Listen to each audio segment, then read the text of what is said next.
더불어민주당과 국민의힘의 서울시장 보궐선거 후보는 누가 될까요? 안철수, 금태섭, 이른바 제3지대 단일 후보와 함께 이번 주 윤곽이 드러납니다. 그런데 아직 끝난 게 아닙니다. 여야 모두 선거 승리를 위한 마지막 퍼즐, 후보 단일화 작업이 남아있기 때문입니다. 먼저 야권 상황부터 보겠습니다. 두 차례 토론을 마친 국민의당 안철수 대표와 무소속 금태섭 전 의원. 여론조사를 통해 누가 단일 후보로 나설지 내일 결정됩니다. 제1야당 국민의힘은 내일 서울시장 예비 후보들 간의 마지막 합동 토론회를 엽니다. 이어 역시 100% 여론조사 방식으로 오는 4일 최종 후보를 선출합니다. 야권 단일화 최종전에 나설 후보 명단이 확정되면 토론 횟수와 여론조사 방식 등에 대한 논의에 불이 붙을 것으로 보입니다. 이번엔 여권입니다. 당초 범야권에 비해 후보 단일화 논의가 잠잠했지만 최근 분위기가 달라졌습니다. 본선 박빙 승부 가능성이 커지자 승리를 위해선 영혼까지 끌어모아야 한다는 목소리가 커졌기 때문으로 풀이됩니다. 박영선, 우상호, 양자 대결로 치러진 더불어민주당 서울시장 경선의 승자는 내일 발표됩니다. 서울 지역 권리당원 투표와 선거인단 투표를 절반씩 더해 후보를 결정하는데요. 여기에서 선출된 후보는 열린민주당 김진애, 시대전환 조정훈 예비 후보와 범여권 단일 후보 자리를 놓고 맞붙게 됩니다. 아직 예선 결과가 나오기 전이지만 벌써부터 단일화 방식 등을 둘러싼 여야 예비 후보들의 물밑 신경전은 시작된 분위기입니다. 자신에게 조금이라도 유리한 쪽으로 규칙을 정하고 싶어하는 건 누구나 마찬가지일 텐데요.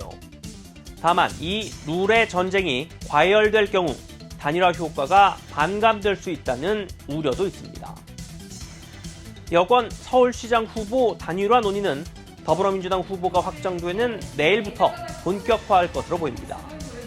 민주당은 재보궐선거에 나설 현역 국회의원 사퇴 시한인 오는 8일 이전 단일 후보 선출을 목표로 하고 있는데요.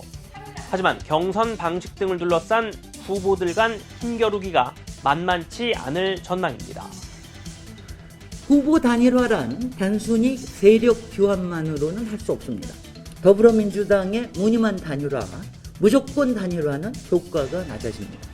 더불어민주당은 페어플레이 단일화 과정을 제시하십시오.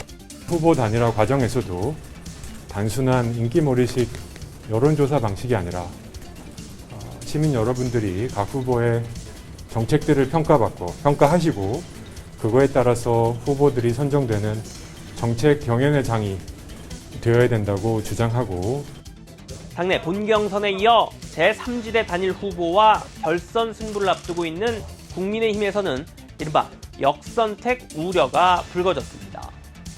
100% 여론조사 방식으로 후보를 선출할 경우 여권 지지자가 약체 후보에게 표를 몰아줄 가능성이 있다는 겁니다. 유불리를 떠나서 사실은 그거는 어떻게 보면 민주주의 원칙에 반한다라는 생각은 해요. 야권을 지지하는, 적어도 여권의 지지자는 아닌 분들에 의해서 후보를 선출하는 것이 야권 후보겠죠.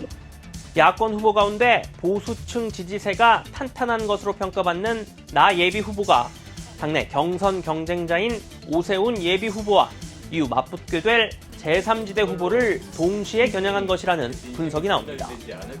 과거 사례를 보면 떠들썩하게 단일화를 성사시켰다고 해도 반드시 결과가 좋지만은 않았습니다. 1 더하기 1이 꼭 2가 되는 건 아니라는 건데요.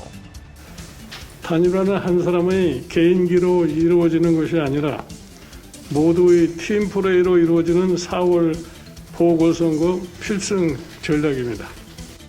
화학적 결합이 이루어지지 않은 무늬만 단일화가 될 경우 안 하는 이만 못할 수 있다는 지적도 나옵니다. 서울시장 보궐선거 이제 정확히 38일 남았습니다. 각 당의 경선은 마무리 수순에 접어들었지만 남아있는 단일화 변수 탓에 최종 구도 자체가 여전히 안개 속인데요. 어느 쪽이 더 이른바 아름다운 단일화에 가까운 모습을 연출해내느냐가 선거 결과를 가를 핵심 변수가 될 것으로 보입니다. 지금까지 여의도 풍향기였습니다.